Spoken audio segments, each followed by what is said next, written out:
Welcome to Hospitality on the Rise, the podcast about the people shaping the hospitality industry and their journeys. I'm your host, Alice Chang, founder and CEO of Culinary Agents, hospitality's go-to hiring platform. And I'm here to give you your dose of virtual mentorship. Here, we'll be sharing the stories, lessons learned, and advice from hospitality leaders who've carved out their own path to success. After all, this industry is where many get their start and go on to do incredible things. Whether you're a pro, starting out, or just love the hustle, this podcast highlights what makes hospitality extraordinary: the people. I'm so excited to have Chef Kyle Knall with us here today. Kyle is the chef and co-owner of Birch and Cassis, both run with his wife and business partner, Megan.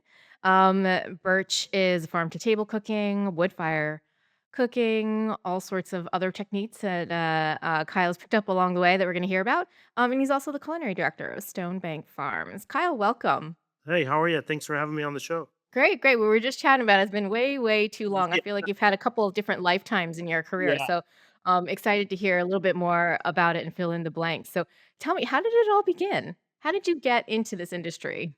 So it started very early, which I feel like chefs have these great stories that cooking saved their life because of things that were bad in their life and things like that. And it's kind of like that, but a very positive way. So I started cooking when I was 15.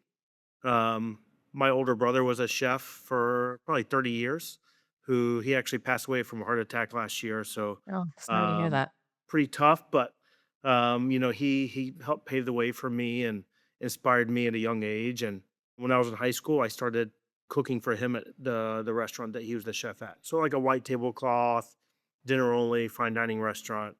I'd get out of school every day and uh, get there by 3:30 and work the garde manger station. And I've said a lot lately. I'd walk in every day hoping that something was being prepped on my station, but most days I'd come in and nothing was touched. And so I would kind of be in the weeds right away, but I loved it. And it all kind of started there and never turned back. Nice, nice. So that we hear that often. It's kind of like the initial, got a job early on, and then just really fell in love with it. The vibe, the energy, the work, the dedication. Did you at that time where you were like, "This is going to be my future," or were you like, "This is pretty cool. I'm going to do this for a little bit and see what happens." Um, yeah, I think right away I knew I wanted to do it. So one of my favorite stories, um, I was a junior in high school. I was working at Daniel George. That was the restaurant I was just speaking of. And all these kids from my school came to have dinner there before prom. And I didn't socialize at my school that much. All my friends went to another school, and they asked if Kyle was working. And so I was 16, went out in the dining room and saw all these kids that were going to prom. And that was a moment of like, it gave me something that was mine, and from that moment on, I was like, okay, this gave me something, gave me confidence, and I fell in love with it kind of from that moment. And then, like, actually, one of my teachers in high school heard that I was working there, and he loved eating at this restaurant.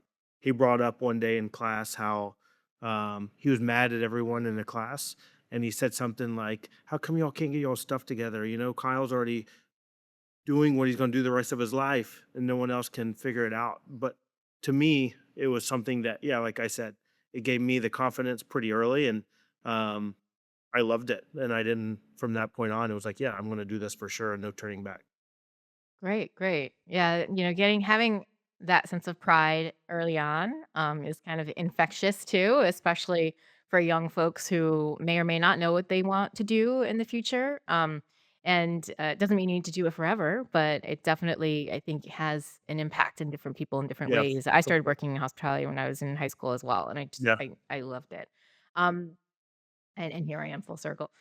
So and did you then go to school? Because sometimes you're working it and you're like, "Okay, I'm gonna go to culinary school or go to school or Yeah. just go find the next place So, to work."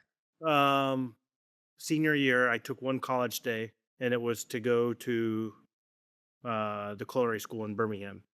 And so, like, there was this time that seemed very short when I graduated high school.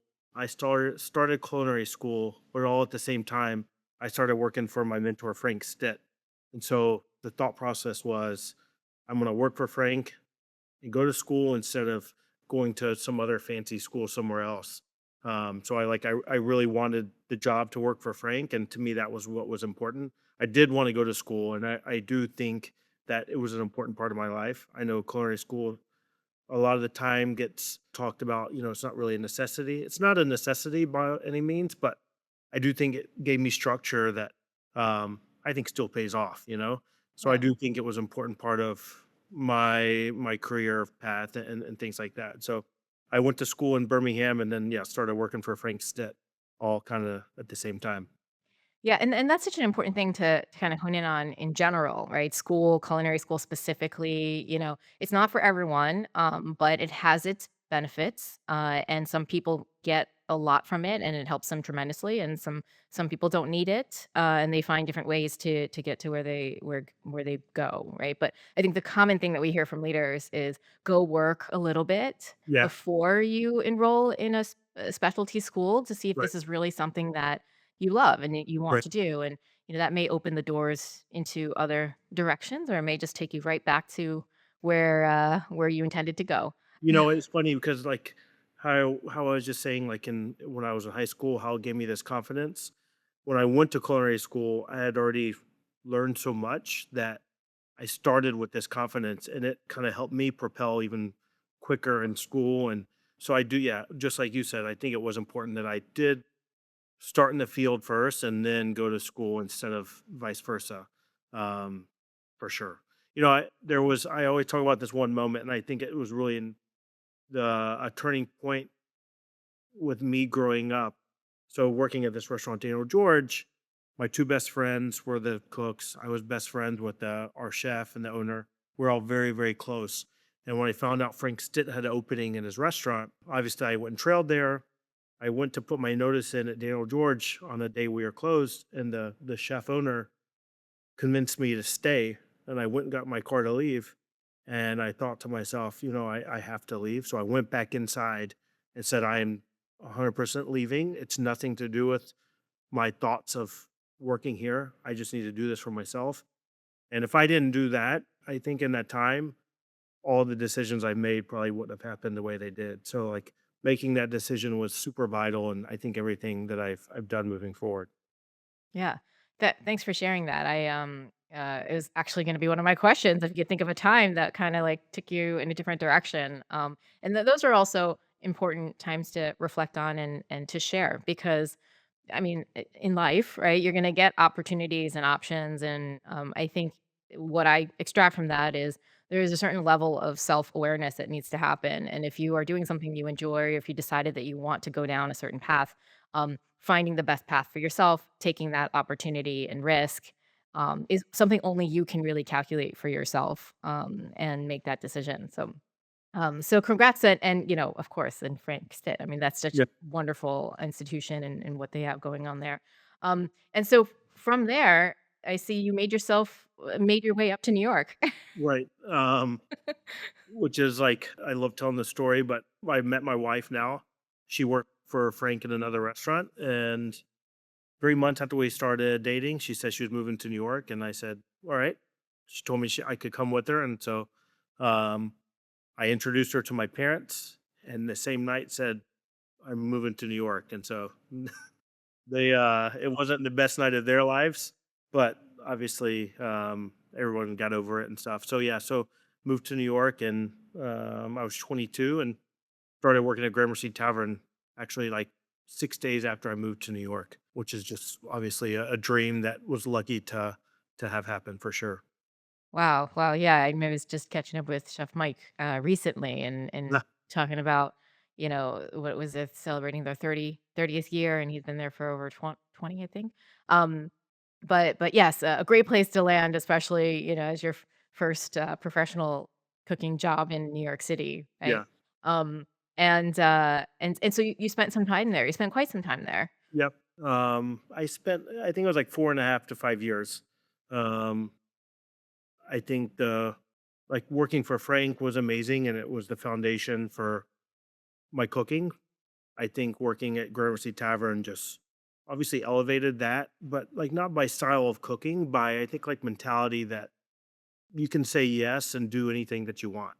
Um, and obviously Gramercy has created and like put out so many amazing talented people who have done successful things. I think it's because of that. I think it's, we talk a lot about in the restaurant and hospitality, we say yes to everything. And obviously that means just if a guest wants nothing, if they don't want gluten or if they want that, the simple things. But at the same time, we say yes to bigger things. And I think that's part of being hospitable. But at the same time, like you have to have that confidence and that kind of grip on it to be able to succeed and do what you're saying yes to. Yeah, and a lot of that comes with experience, right? Right. And being exposed to different things, working for different types of businesses and people. And I was going to kind of ask a little bit, making the jump from working, with Frank to coming not only to coming to New York, but then also working for a restaurant group, right? What were some of the did you notice anything, like, immediately different other than, you're in a different city and, the lots of things moving? Because USHG and Gramercy Tavern in particular, those are like institutions as Yeah. far as, like, structure and everything. Right. You know, I'm very fortunate that Mike and Frank are my mentors because they're very similar in a lot of ways. People ask the transition of Birmingham, Alabama to New York City. Of course, it's 100% different, but like going to work in a kitchen, you go to work at like noon, you leave at midnight. So you're like not really around the hustle and bustle of the city. And you're just kind of inserting yourself into another busy restaurant. So yeah, it's different, but it's almost a crutch, in my opinion, of like, oh, I can move anywhere and or not move anywhere, but like moving to New York, just going to work. It's different, but it's something that's familiar. It just being busy in a great restaurant. So I think I used it as a crutch to transition to a different city, which was really awesome. So yeah, it wasn't totally different. It was I talk about kind of the same level of hospitality, same level of thoughtfulness on everything from taking care of guests to each other and food, but just on a bigger and busier level. It was cool to see at that time. So my wife started working at Tabla right when we moved to New York, and so I'd go out after work and I'd see people from Tabla, I'd see people from 11 Madison Park, and hearing all of those different groups, all those different restaurants talk to each other at night was really cool to hear how they would converse about working at USHG. And I always felt like, everyone in the company would say, what would Danny do? But at Gramercy, we didn't say that often because it was like this culture that was really instilled in us. And not that it wasn't in the other restaurants, but I don't know. It was just like our thoughts were always kind of, what would Danny do? We didn't have to say to each other, we wouldn't have to say to each other that to remind each other, who we work for, which I thought was really interesting because obviously EMP and Tableau were amazing places. But I think the leadership at GT instilled that culture so much, maybe not stronger, but in a different way. And that's like why GT cultivates, I think, such amazing people. There's just something magical about being there. I was just gonna say that, but I thought it was gonna be kinda cheesy, so I'm happy you said it. I was I think I even put that in, like, an Instagram thing because it was just in the moment where I popped in there for an early drink, like, a couple weeks ago, and just sat at the bar in the corner right Yeah. next to, like, the giant flower arrangement, and, Yeah. the sun, you know exactly what I'm talking about, the sun's, like, hitting into the dining room, and I looked up and I'm like, "This is, like, kind of magical." Like, it just Yeah. there's something about it, and obviously the people and the service, and I love that I walked in and I had no idea who this bartender was, and he was like, "Do you have Sharpies for me?" Like, he knew exactly who I was, he knew that I carried Sharpies all the time, and Yeah. But you know what's the amazing part about it, and I think people who spend a lot of time there always say this, like that magic that you had, it's the same like when you walk in there to work for your first day. It's the same a Saturday night if you've been there 3 years. Like you can experience that same magic in so many different ways, which is it's mind blowing. And it also like yeah, it's just mind blowing. And like now after not working there for 14 years, the moments I've had there since I left were also like life changing and special. And it continues to to do that for me, and I know for, like you said, for you as well. Yeah, yeah, and that's great too, because oftentimes people talk about culture and and hospitality and all the things. It's really hard to put into words. A lot of it is feeling and experience. And I think if you're looking for a place to work, or nowadays things are a little different. I think things always continue to evolve as far as workers and what they look for, and businesses and what they need. Um, but we've noticed the trend much more of people thinking about thinking a little differently about what jobs or what employers they want to work for, and that's really important Yep. because it shapes your experience, and it informs you into your next step, right? Which to you, your next step, because you grew within Gramercy, so you were a line cook, and then you left there as sous chef, and Right. then you went from there to be an executive chef partner at Maysville, Right. which I remember very fondly. You know, like, Because at a really cool bar, like you walk. our GM here, Birch, went to pour wine at Les Pauly in New York like 6 months ago, and he was pouring wine, obviously, and all these sommeliers and winemakers are all there. And he said, there was like probably a dozen times where they heard the name. Someone would hear Kyle or Birch, and they would say, "Oh, that's Maysville." And Jeff was like, "It's just amazing how that restaurant, obviously now it's gone, but did have like a this part of time and influence, and like like Gramercy, obviously not like Gramercy, but it's amazing that restaurants can do that. It's a part of time that's like, oh, I used to love going there or spending time there and whatnot. And it was a great experience. And before we get to that, so when I left Gramercy, I spent before I made my mind up to leave probably 3 months deciding if I wanted to leave. And in that time, Mike and I would sit down, talk about it. He would say, "I'm gonna go walk around 26th Street and see what it's like at night," because it was a new part of New York at the time. And he's like, "I'm gonna do some research on Sean Amani, the owners." And he really put the time into to making sure it was right. And we had a conversation. He's like, everything seems good. Everything seems like it would be a good opportunity. Do you want to do it? Or why do you want to do it? And I told him, it's like, I was 26. I want to do this. I've kind of done everything at a young age, and I would love to do this at a young age. And he said, "Well, you should do it. You should take two people from Gramercy to help you open to make sure it's a success." And so um, he obviously gave me the support mentally and emotionally, but truly physical support to have two talented people help me open the restaurant. And to me, it's like such a great example, and just great leadership to really demonstrate at the time. And it's so Yeah. special. Oh, thanks for sharing. We had Mike's actually episode aired a couple weeks Yep. ago, and he mentioned this one thing about, it's the responsibility of the Yep. leaders Right. to be the stewards and the shepherds of the next generation, Right. and what better way to, not just say it, but to do it Yeah. with that story is a great example. Um, you know, he was looking to him, it was like he wanted me to be successful, but he knew that it was time for Tariq and Arun, who came with me. It was their time to also step up and do something like this.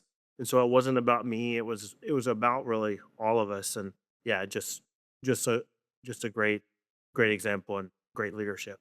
Um, yeah, so super special. Yeah, what were some of the challenges that you remember kind of opening a new spot, and kind of like as you said, as it's very developed now, that area, but Yeah. at the time that especially just kind of a little bit down the block, it was. Yeah, there was not, I mean, Yeah, it was. John John opened right when we did as well. Mhm. And so like, yeah, there's like maybe a dive bar on the street and stuff. Um, challenges, it's hard to like in a positive way. I don't know if like there's definitely challenges. It takes time. I think the biggest challenge that I continue to think about is like when you open something new, it's going to evolve. And so I think the biggest challenge is it's not going to be what you want it to be in a year. And that's really hard to think about and deal with.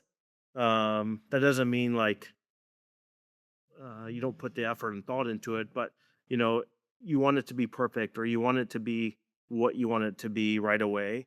And it's tough to kind of deal with that and kind of develop the voice for the hospitality and the food and make sure it's right in the first month, year, 2 years, like a restaurant that's, Birch is now 4.5 years old. And um, I thought it was amazing when we opened. I think it's obviously a different place now in an amazing way, but it's really understanding what you want it to be in those stages, I think is the biggest challenge. Yeah. And probably having some patience too, right? Well, Because that's exactly things change and you right. might have had like your plan, your vision, and et cetera. Especially you mentioned you always did things kind of young. You probably are highly motivated to move fast. Yeah. And sometimes you just have to take a step back and Right, take a breath. right. Where it's like, yeah, it's not like you need to be okay with things not being right, but you need to be okay. First, you need to make things great, but then you need to be okay to step back and make a change. I think that's like really important um with everything, like if we stuck with what we wanted every time, we wouldn't evolve into, who we are. Yeah, yeah. And so after Maysville, you moved on to open Kenton's or not open, sorry, you were exec chef and partner. Yeah. You moved. Yeah. So 2 years after we opened Maysville, Sean and Monty, my partners in the restaurant, moved back to New Orleans, and they said, "Let's open a second restaurant." And so we ran Maysville and Kenton's um, for about 3 years. And so, like Megan and I still lived in New York. I would just fly down. I spent like 6 months down there full time, and then would go back and forth. Which was, I mean, what a dream to run a restaurant in New York and New Orleans at the same time. It was awesome. So we did that for probably 2 to 3 years, and then that actually evolved into saying, okay, I think I need to, which was really hard, step away and figure out what's next because it was working, but it wasn't exactly what was making me happy at the time, which was like a really hard thing to understand personally. It's like to be titled as partner in these restaurants, the mentality always is, even before that, like, this is your restaurant, it's going to be yours. Does that mean forever? Yeah, sure. And so, like, it really showed me that, um, that wasn't the case. And so I stepped away and spent some time. Uh, Honestly, getting healthy, creating good habits. And it was a tough time, but I think it also was a time to kind of grow up a little bit and have a little bit of more of an understanding of what I wanted to do to move forward, which to me was a great opportunity. Yeah, yeah, and joining the STAR organization, right? Yeah. Which, um,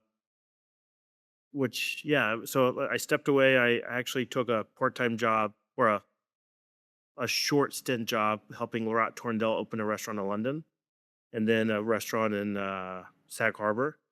And then, yeah, hired on with Stephen Starr to open Electric Lemon, which was obviously a great experience. And to me, the people find it really tough to set a restaurant up with him because he tastes every dish. It's really he's very specific about what he wants. To me, it was really exciting, and the best part of the whole experience was the pre-opening and spending time in all his restaurants, watching how they work. But honestly, challenging myself to. We had to develop basically 109 dishes for the restaurant and hotel, and we had to taste through all those dishes 6 months before we opened. So it was a challenge, and it was actually very gratifying and, a lot of fun. Like, it was, I would say, like, one of my favorite things I've ever been a part of.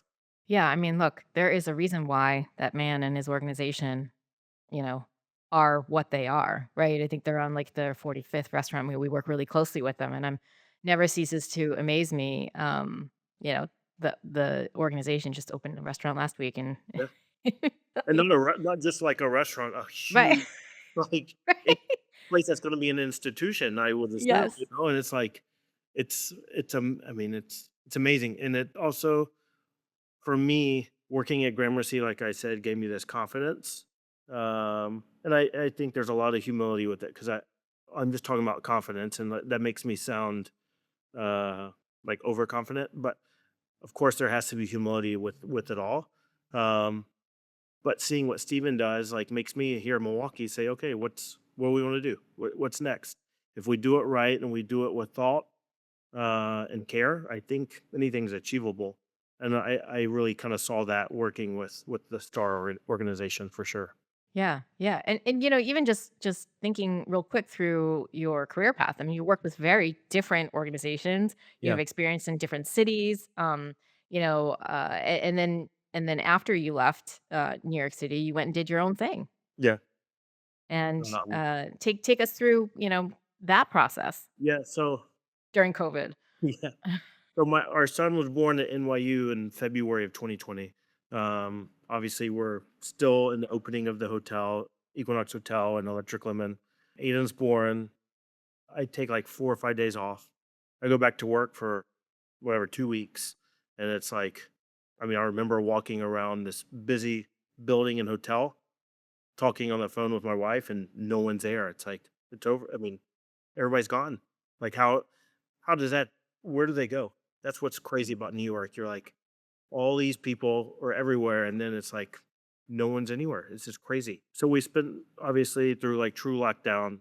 It was great because I got to hang out with my son, and it came time to reopen Electric Lemon, and logistically, financially, Megan and I said it doesn't seem right. It seems like we'd be taking a step backwards to do this, and we thought about it for probably 2 weeks, and we said, let's move to Milwaukee. My wife's from here. Let's move to Milwaukee and open restaurants. Let's do like I did have a conversation probably a year before we moved with my father-in-law here. I said, no, I love being a chef of a New York restaurant. It's obviously like amazing, a dream, everything about it, but I want to do something more. I want to be part of a community that we can make a difference in. And obviously, yes, opening restaurants does that, but everything that we do in the community, from hiring people to charity dinners to everything, to buying more produce from farmers that they've never done that before. All of those things, I was like, I wanted to do that somewhere. And so when we moved here with a 6 month year old, no job, um, and yeah, it was scary. It's like we don't know what's going to happen, but something will happen. And I was lucky enough.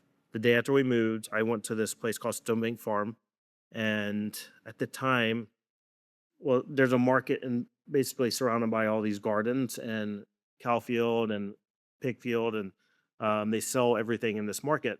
And at the time, they were making meals to go during COVID, and it was like tuna salad. It was just food for people to take home and eat. It was tasty, but it didn't have a single voice. And I told Michelle, who runs the farm, so I just moved here from New York. I love to just cook some food for you and show you what can happen, like what can be produced here with what's grown.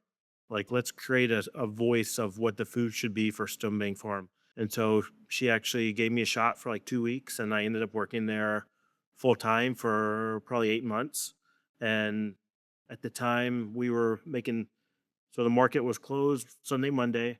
We would take all the produce from the market from the previous week and turn it into meals for the next week.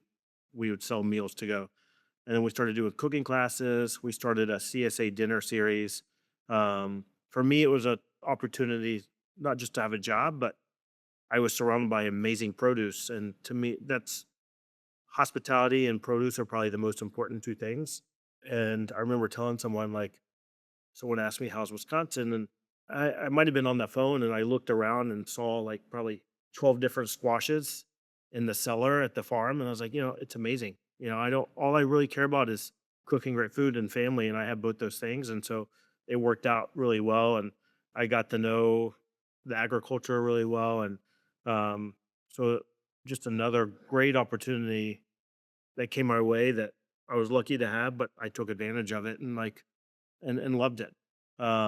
But in that time, I thought, okay, I want to be back in a restaurant. I love restaurants more than anything, and I found this space, which was a restaurant called Birch and Butcher that was open for I think like 3 years. That closed during COVID, and the owners had a divorce, and it was time for them to move on, and so I operated it for the previous owner for 6 months and then bought it from her.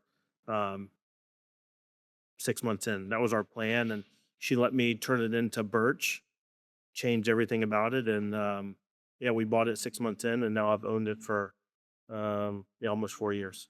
Wow. Wow. Congrats. Yeah, Congrats. What a story and you know, kind of a culmination of all the stuff you did, all the stuff you yeah, like, and having what sounds like a pretty amazing partner in life and business. yeah. And kind of coming full circle back to where she's from, and Sauce. utilizing basically all of your skills and things that you love and doing your thing. Congrats. Yeah, thanks. That's that's not easy to do. Yeah, but like still at the same time, like moving to Birmingham to New York and using work as the crutch. It's the same here, like it.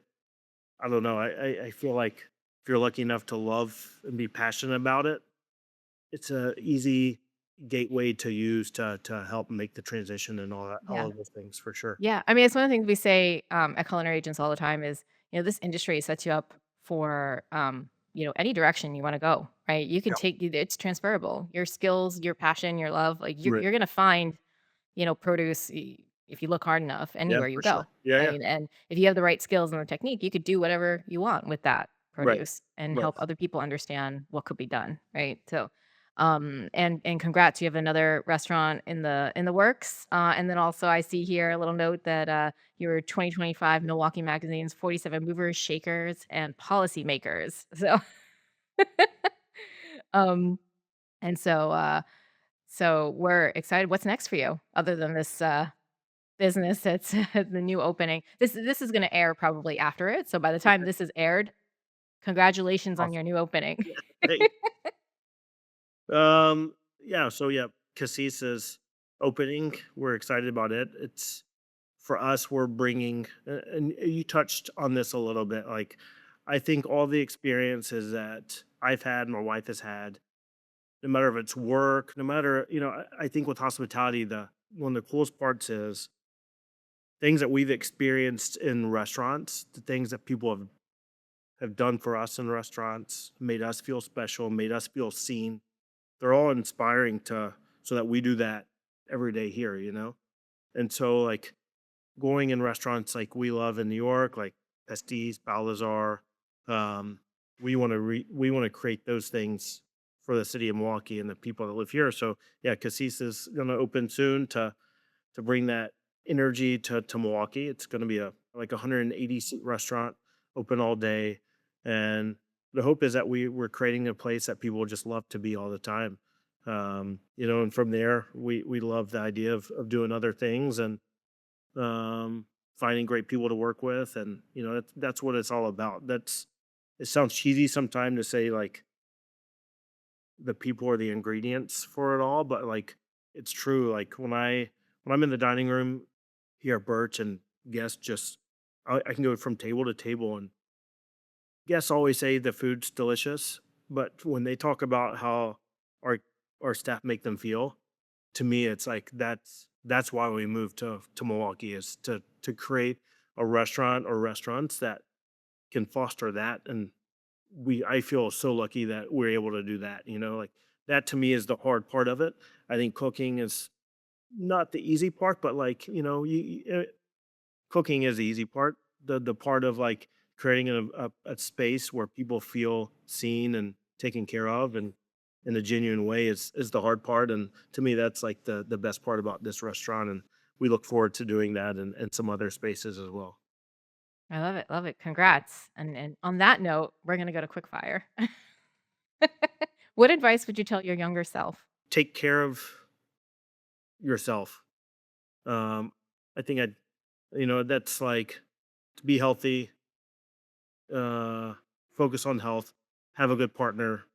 I've always had a good partner, but I could have taken care of my health better. And I think I would have just been a better chef for that. What advice would you give to someone starting in the industry? Surround yourself with great people. I think even now more than ever, you can go to a cafe that serves sandwiches and salads made with great ingredients. And that's a more thoughtful place than going to like a fancy restaurant. So I think finding the right people to be around is by far the most important thing. What's your advice for someone struggling in the industry? Take a breath, stay positive, look around. Don't just like leave a job and go trail, but like take some time and figure out what else there is. Because sometimes, obviously, things aren't as bad as they seem. What's your advice for fellow hospitality leaders? Listen to everyone. And to me, that's obviously the guests, your peers, farmers, everyone involved. I think hospitality happens all every part of my life. I think is about hospitality. It doesn't stop when I leave Birch or when I get here. It's like when I'm at the farmers market. It's when I drop my son off at school. To me, hospitality is like a 24/7 mentality that shouldn't start and stop. On that note, thank you so much, Kyle. Congratulations on everything. We're excited to see what's next and looking forward to helping you find great people. Thanks so much. Great time chatting. Remember, success looks different for everyone in hospitality. No two paths are the same. If you have a leader or a topic you want to hear about, email media@culinaryaagents.com. Hospitality on the Rise is brought to you by Culinary Agents, connecting top talent with employers since 2012. Whether you're hiring or looking for your next opportunity, join us at culinaryagents.com. For more inspiration, subscribe to Hospitality on the Rise and visit hospitalitycareerpaths.com, a free platform by Culinary Agents. Thanks for tuning in. Remember to like, follow, and subscribe. And if you love this episode, share it with someone who could use a little inspiration.